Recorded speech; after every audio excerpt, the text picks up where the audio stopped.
যান নাই, জীবনের শেষ দিন পর্যন্ত এখানে ছিলেন। সেজন্যই প্রিয় ভাই বোনেরা, এই দেশ যেমন খালেদা জিয়ার প্রথম এবং শেষ ঠিকানা, এই দেশ এখানে উপস্থিত হাজারো মানুষের প্রথম, আপনার আমাদের সকলের প্রথম এবং শেষ ঠিকানা।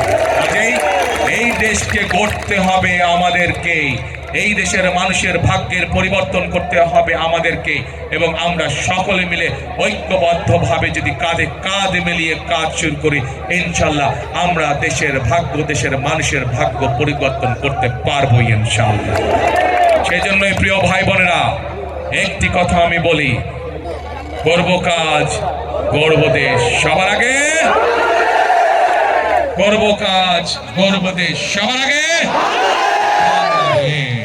প্রিয় ভাই বোনেরা, আমি আজ আনুষ্ঠানিকভাবে জনাব সাইফুল হকের হাতে কোদাল মার্কা তুলে দিয়ে যাচ্ছি। সাইফুল হক সাহেব বিগত আন্দোলন সংগ্রামে আমাদের সাথে